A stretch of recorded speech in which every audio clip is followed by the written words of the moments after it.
Did anyone ever truly prepare you for life after 80?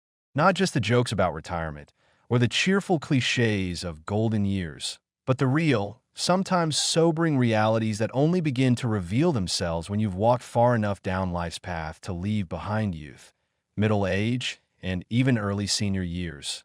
We live in a world that's obsessed with beginnings. The first steps, the first jobs, the first love. But what about the final chapters? Not of life itself, but of how we live within our own skin, our communities, and our families as we grow older. Today, we're going to step into a space that isn't often talked about openly, the hidden emotional and social truths that come with living beyond 80. These aren't just the physical changes your doctor warns you about, or the medical numbers on a page.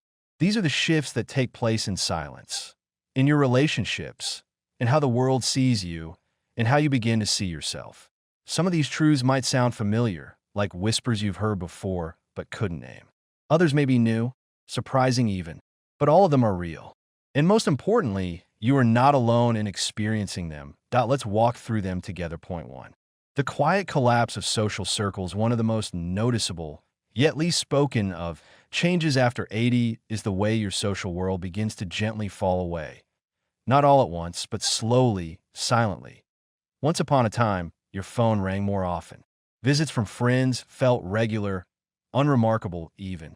Holidays were noisy, full of laughter and overlapping conversations. Now, the days may feel quieter. You might still get calls, still have family stop by, but the rhythm has changed. The gaps between connections have grown wider. And it's not just about time, it's about feeling. Some friends have moved away. Others have become ill. Some have passed on. The family members you adore are busy, building careers, raising children, managing their own complex lives. No one means harm, but absence still lingers. And so, the hours you once spent in chatter and companionship are now filled with silence. This isn't about loneliness in the traditional sense. You may still feel whole, strong, even joyful. But there's a distinct shift, a realization that the community you once knew and the closeness you once took for granted has grown smaller. And that matters. Because human connection isn't just about numbers, it's about rhythm. Without even realizing it, your day becomes quieter, your routines simpler, and your memories louder. But here's the light within the dimness. Connection still matters. Even one or two meaningful relationships, a regular phone call, a shared cup of tea, a neighbor who checks in, can provide the emotional richness of a dozen acquaintances. Reach out. Remember old stories. Laugh with those who remain. Because in this season of life, depth matters more than breadth. Point 2. Small health issues now have big consequences. Another truth that catches many off guard is how dramatically the body's resilience changes. In your younger years, a cold was a nuisance. A scraped knee healed in days. A sleepless night could be shaken off with coffee. But after 80, even minor health problems don't stay minor for long. A sore ankle lingers for weeks. A skipped meal causes a dizzy spell. Dehydration, once a simple oversight, can turn into a full day of exhaustion or confusion. Your body, once so reliable in the background, now demands attention. It asks for rest, water, or care. What once was automatic now requires intention. And that can be frustrating, especially for those who've prided themselves on strength, independence, and capability. To admit that your body now needs more recovery time, more support, can feel like admitting defeat. But it isn't defeat, it's wisdom, because strength now lies not in pushing through, but in listening, in adapting, in learning the new rhythms of your body without anger or shame. This chapter of life isn't about proving you're still invincible. It's about honoring what remains by treating your body as something precious, not disposable. Take your time. Rest when you need to. Celebrate the moments of vitality. And forgive yourself on the days that feel heavy. Point 3. Becoming invisible in a fast-moving world. One of the hardest emotional realities of aging is the gradual sense of becoming less visible to others.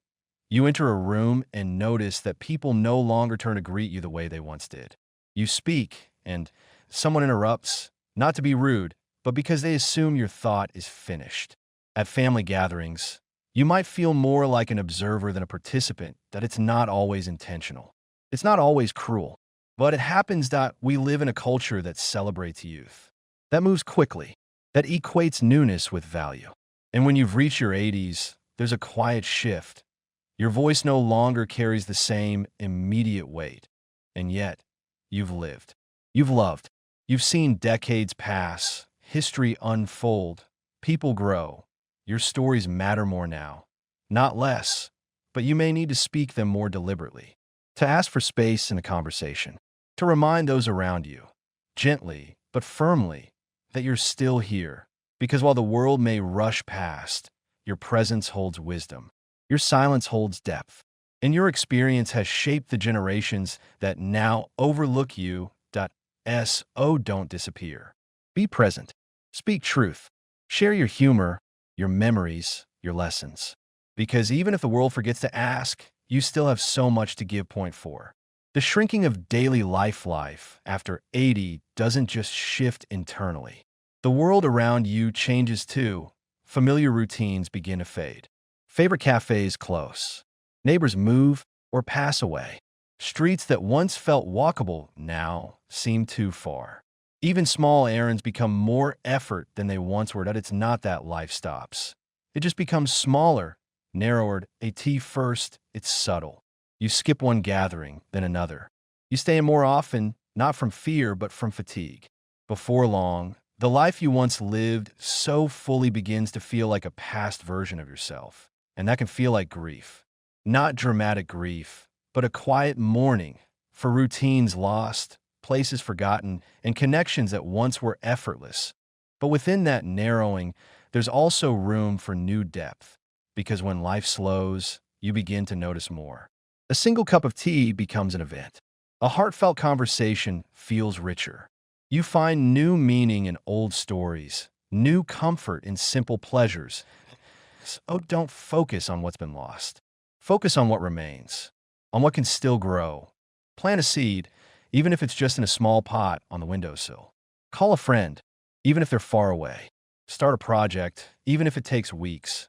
Life may be smaller, but it is not over. It is changing, and there is beauty in that change. Point 5.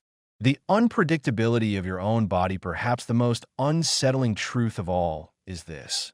Your body becomes unpredictable. Point 1 morning you wake up with energy and clarity. The next, your legs feel heavy, your thoughts scattered, your hands weaker. There's no warning, no pattern, just inconsistency. And that can shake your confidence. You may begin to hesitate before leaving home. You double-check your balance. You avoid bending too quickly or walking too far.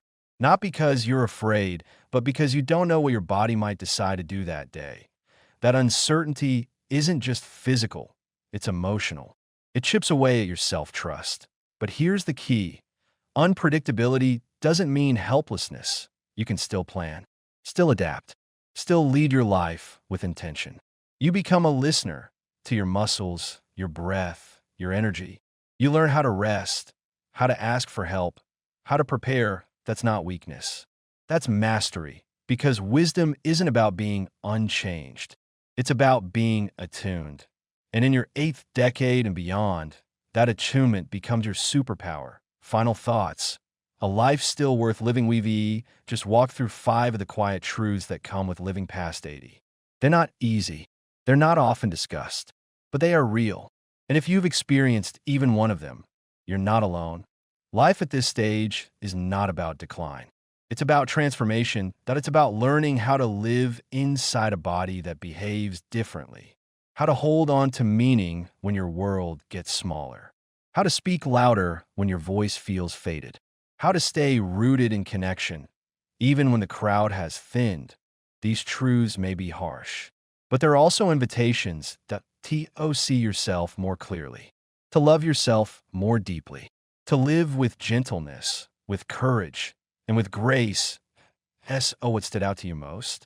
Which of these truths have you noticed in your own journey or in someone you love? Take a moment, reflect, and if this resonates, share it, because your story matters. And somewhere, someone is waiting to hear that they're not alone either. Growing older doesn't mean fading away. It means stepping into the final masterpiece of your life, with open eyes, steady hands, and a heart still ready to love, to give, and to grow. In the first part of this reflection, we explored 5 quiet truths that often emerge after the age of 80. The shrinking of social circles, the magnified impact of minor health issues, the quiet invisibility in a fast-moving world, the narrowing of daily life, and the unpredictability of one's body. These are the truths that, though difficult, form the scaffolding of our later years. But that isn't the whole picture. Aging, especially in its later chapters, isn't only about loss. It's also about a profound shift, one that is invisible to the outside world but transformative for the person living it. Because while certain doors begin to close, others begin to open quietly, patiently, and deeply. In this second part, we'll explore what no one tells you about the strengths that emerge only after 80. These aren't the loud, celebrated strengths of youth. They don't win medals or make headlines. But they're the kind of strengths that carry entire families, soothe broken hearts, and provide wisdom in uncertain times. Let's continue this journey into the parts of aging that are less mourned and more honored. Point 6. The strength of emotional endurance after 80. Your heart has known almost every shade of emotion: joy, despair, love, regret, peace, longing, fear, gratitude. You've survived heartbreaks you thought would shatter you. You've said goodbyes that felt unbearable. And yet, you are still here. That's not just survival. That's endurance. Emotional endurance is the quiet strength of being able to sit with difficult feelings without fleeing from them. It's the strength of patience when things fall apart. It's the ability to offer a calm word when others are frantic. It's the capacity to understand grief, not as a stranger, but as a familiar guest that you've seen the cycles of life. How joy always returns, how loss changes but doesn't erase love, how even the darkest winters eventually give way to spring. This depth of knowing gives you power, even if the world doesn't notice. That IT means you can sit with someone in pain and not try to fix it too fast. It means your presence alone can bring comfort. It means your words, when you choose to speak them, have the weight of lived truth. That's not weakness. That's strength woven into the soul. Point 7. The clarity of what truly matters. There comes a moment, sometime after 80, when you begin to see with new eyes. Not just the details of your day, but the big picture of your life. You begin to realize what truly matters. And just as importantly, what doesn't. You don't chase approval anymore. You don't worry about trends or gossip. You stop caring about things that once stole your peace: status, possessions, appearances. All of it begins to fall away. What remains? Love, family, health, small joys, quiet mornings, kindness, peace. That clarity is a kind of liberation. It allows you to live more simply, more deliberately, more gratefully. You no longer measure your worth by what you do, but by who you are. You cherish a letter more than a gift, a walk more than a party, a quiet talk more than a loud crowd. This is not giving up. It's waking up. That it's realizing that life's value is not found in the spectacular, but in the sincere. And if you're one of the few who reaches this clarity, you become a guide for others who are still chasing the wind. Point 8. The beauty of forgiveness. There's something about aging that softens you. Not because you become weak, but because you finally understood how heavy grudges really are. By 80, you've had decades to carry anger, betrayal, disappointment. And you've also had time to realize that carrying those things doesn't protect you. It poisons you. You begin to let go. You forgive those who didn't say sorry. You forgive yourself for the things you wish you'd done differently. You forgive life for not always being fair. And in doing so, you reclaim your peace. Forgiveness at this stage isn't about forgetting. It's about releasing, about choosing not to let bitterness take up residence in your final chapters. You begin to understand that peace is not something the world gives. It's something you choose, moment by moment. And the older you get, the more you choose it, because peace, not pride, becomes your greatest companion. Point 9. The power of perspective. Perspective is something that can't be taught. It must be earned. And after 80, you hold it like a torch. You remember wars and peace treaties. You remember economic crashes and recoveries. You remember when phones had cords and televisions had antennas. You remember raising children, burying parents, starting over, and enduring storms both literal and emotional. When someone younger says, "It's the end of the world," you smile, not dismissively, but knowingly, because you've lived long enough to see the world end and begin again many times over. That doesn't mean you don't care. It means you've learned how to ride the waves. And that perspective makes you a lighthouse. People may not always realize it, but your calm is a gift. Your presence says, "This too shall pass. We've been through worse. We'll make it through again." That kind of wisdom is beyond value point 10. The spiritual deepening, whether or not you follow a specific religion, life after 80 almost always comes with a deeper connection to something beyond the self. That IT might be God. It might be nature.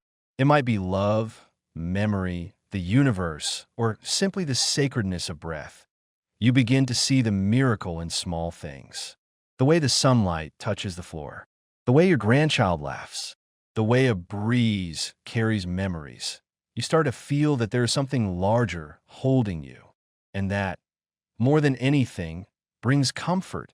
You may find yourself praying more, not always with words, but with presence. You may light candles. You may sit in stillness.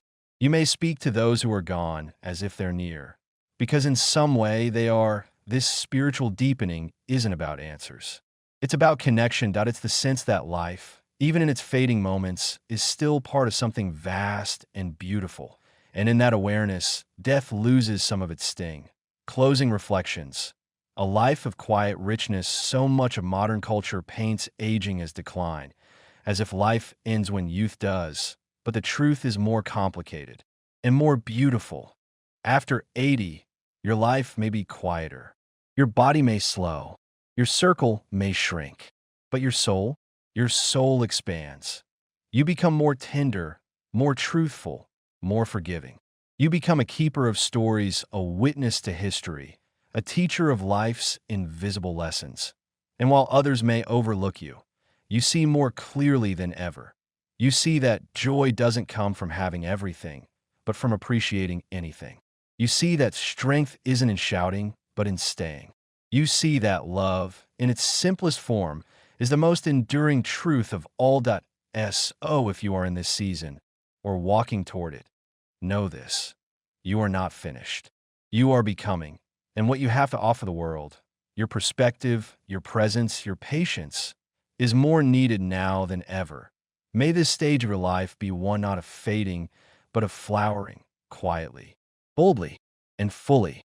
Aging is not a problem to be fixed. It is a journey to be understood. In the first two parts of this series, we looked honestly at the quiet truths of life after 80. Loneliness, physical unpredictability, emotional depth, spiritual awakening, and the shrinking of one's visible world. These are not failures of aging. They are features. They're what make this time in life both difficult and sacred. But knowing the truths isn't enough. To live well in this season, quietly, peacefully, and meaningfully, we need to explore solutions. Not loud, dramatic fixes.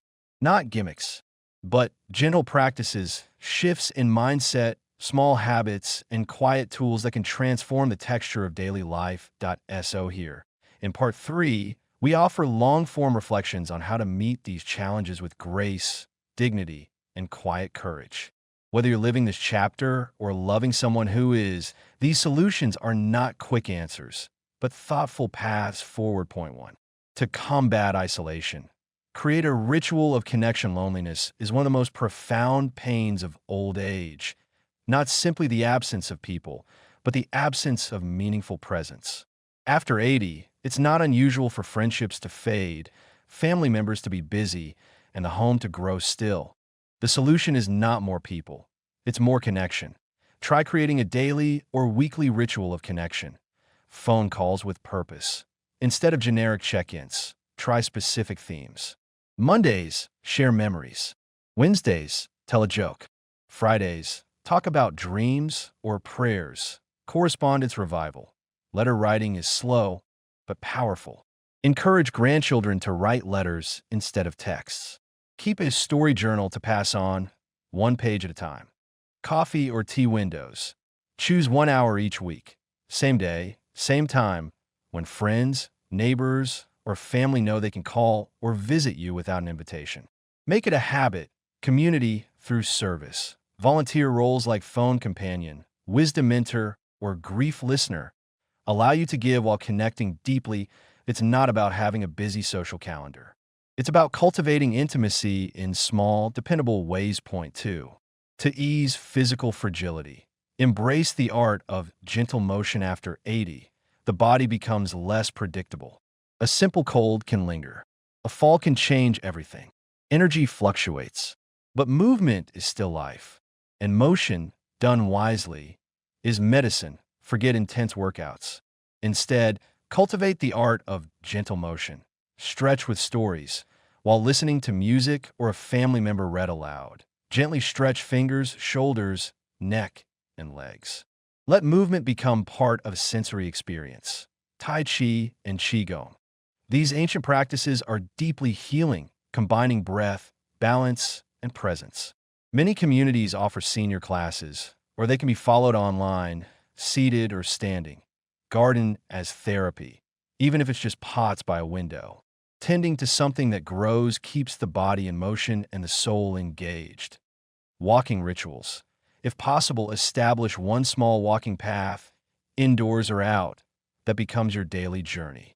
Not for exercise, but for reflection. Motion doesn't have to be fast or long to be meaningful.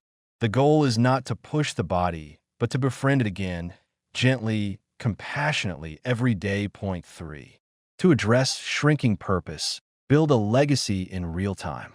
After retirement, raising children, or becoming widowed, many elders feel a sense of purposelessness. What am I still here for? Is a quiet but common question after 80. The answer is always to give what only you can give. You are not here by accident. Your presence matters, and you can create legacy in real time without grand gestures. Record stories. Share your childhood, your first love, your regrets, your joys. Use a recorder or write them down. Call it letters to the future. Make a blessing list. Write a private list of 10 people whose lives you've touched. Add one new person every month. Reach out with a word of gratitude or encouragement. Become a teacher of the heart. Offer your emotional wisdom. How to forgive, how to wait, how to grieve to younger people who are struggling. Many won't know how unless you show them. Write wisdom notes, one sentence per day. What I learned today. In a year, you'll have 365 truths no one else can replicate. Legacy isn't what you leave behind when you die. It's what you leave behind while still alive. One word, one act, one insight at a time. Point 4. To strengthen the mind, practice mental playfulness. The aging mind doesn't need to be drilled. It needs to be engaged with kindness. Forget the pressure of staying sharp. Instead, focus on curiosity, storytelling, humor, and discovery.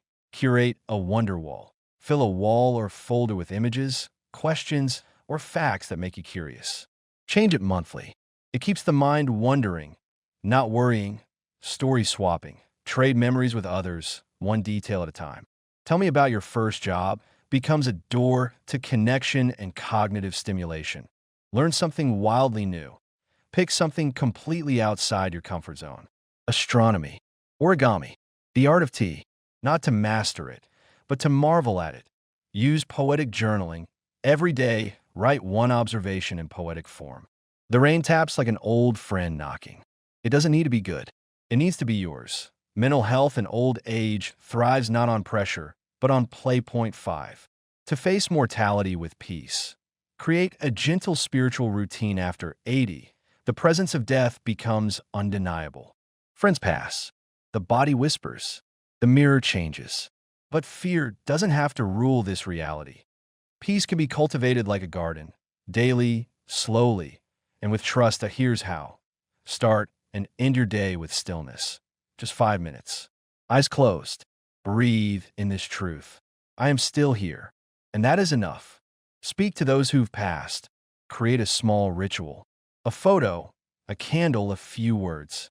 Let love continue across the veil. Read sacred texts. slowly, whether scripture, poetry, or philosophy. Choose one passage a week. Read it daily. Let it deepen with each reading. Write letters to eternity. Begin a journal called Letters to God/the Universe/My Soul. Say what you've never said. Ask what you've never dared. These letters don't need answers. They create release. Peace in aging doesn't come from avoiding death. It comes from making peace with it. From recognizing that life's brevity only enhances its beauty. Point 6. To embrace joy again. Slow down and notice everything after 80. The world might move too fast, but you don't have to chase it. Instead, invite joy to come to you. Practice microgratitude. Notice one small delight a day. The warmth of tea, the sound of birds, the smile of a neighbor. Write them down. They add up. Create sacred moments. Light a candle before breakfast. Say a silent thank you before a phone call. Bless your hands before sleep. Ritual makes life luminous. Reclaim beauty. Wear clothes you love. Place flowers on your table, even if no one sees them but you. Make your space a reflection of your soul. Laugh, loudly and often. Watch funny shows. Share absurd memories. Tell jokes you've told 100 times. Laughter is holy. Joy after 80 doesn't come from newness. It comes from noticing. Noticing the miracle that you are still here. That breath still comes. That love still lives. Final thoughts. This chapter matters deeply. Old age is not the afterthought of life. It is not a waiting room. It is not a mistake. It is a sacred chapter that deserves its own tools, its own solutions, and its own respect. And if you're walking through this chapter, know this: you are still growing. You are still needed. You are still teaching, loving, offering, becoming. And the world, though it may be loud and distracted, needs your stillness, your story, your strength. Live these years not as if they're winding down, but as if they are widening into peace, widening into clarity, widening into light. Aging is not only a solitary journey, it is a shared path. For every person in their 80s and beyond, there are children, grandchildren, neighbors, caregivers, nurses, and friends who orbit around them. And often, these supporters walk a quiet tightrope between worry and reverence, between wanting to help and not wanting to overstep. In Part 3, we offer gentle, intentional strategies for those living this stage of life. But just as important are the tools for those supporting the elderly. This is not about fixing old age. This is about accompanying it well. Walk alongside someone over 80 is to hold space for their independence and their vulnerability, their clarity and their confusion, their fading energy and their enduring light.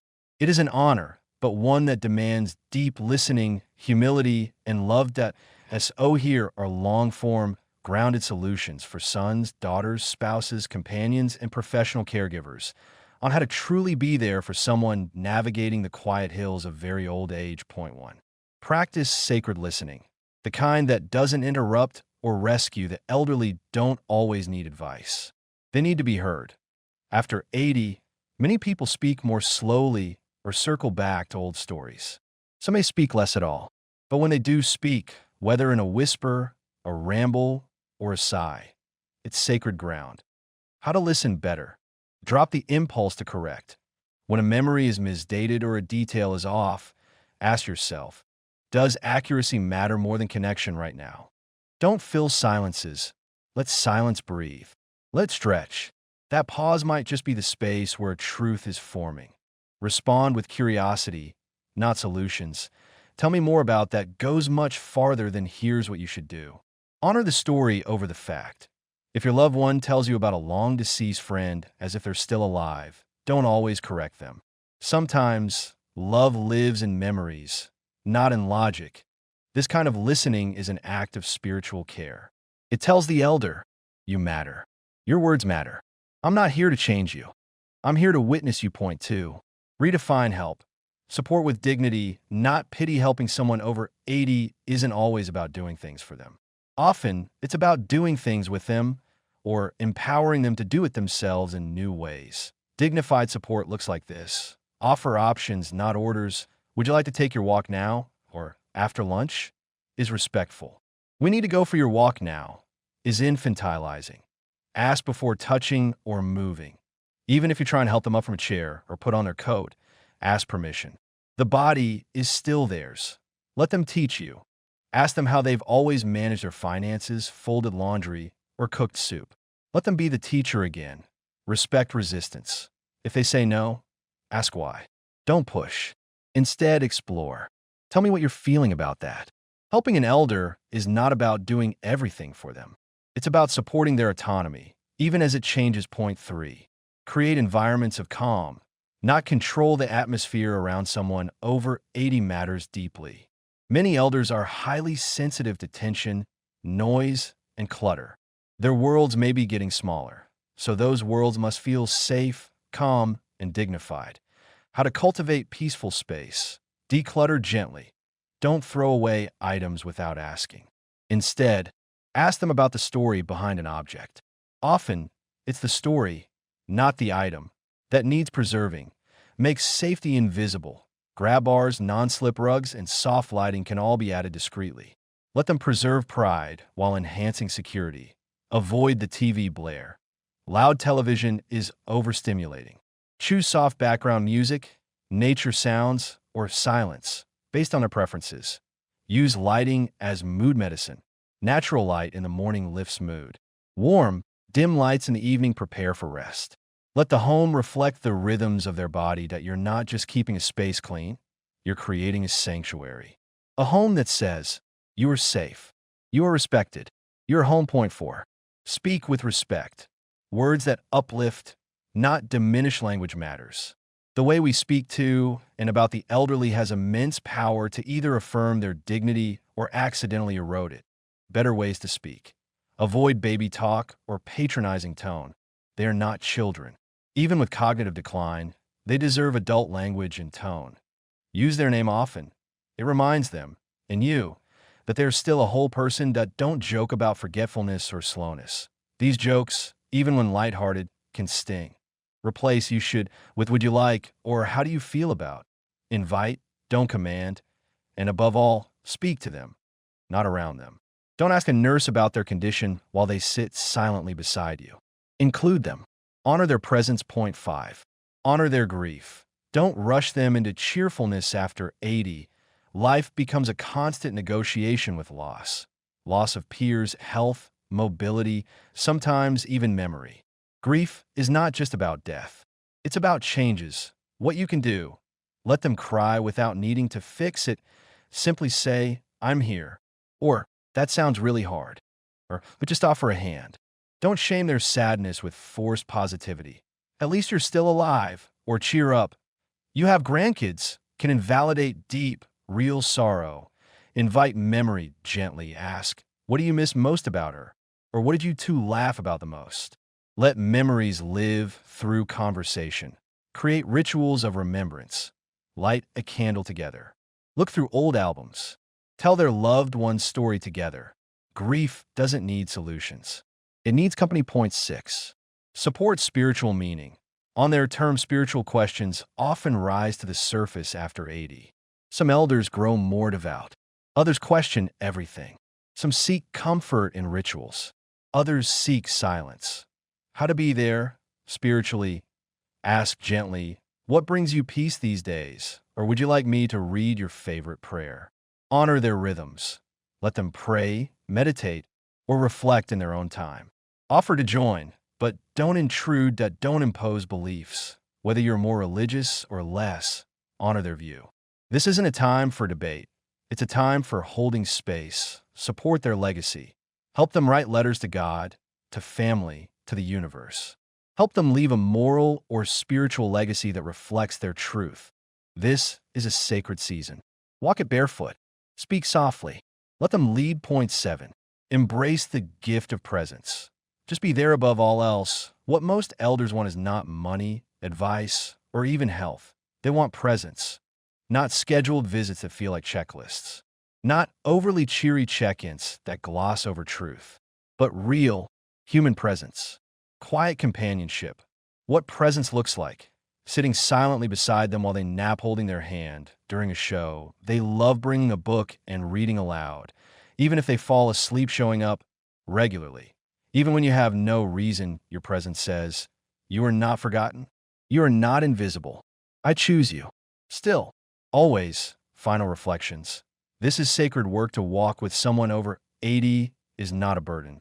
It is an initiation into the heart of life. It will not always be easy. There will be hard days, slow days, confusing days. But there will also be deep beauty. Laughter that echoes from decades past.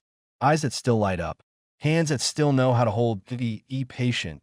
Be kind. Be humble. You are not here to control this chapter. You are here to witness it, to honor it, to walk gently alongside someone who is closer to the edge of the mystery than you. And in doing so, you may discover something sacred. That love does not fade as the body fades. That wisdom is not loud, but still, and that in the act of accompanying, we too are transformed.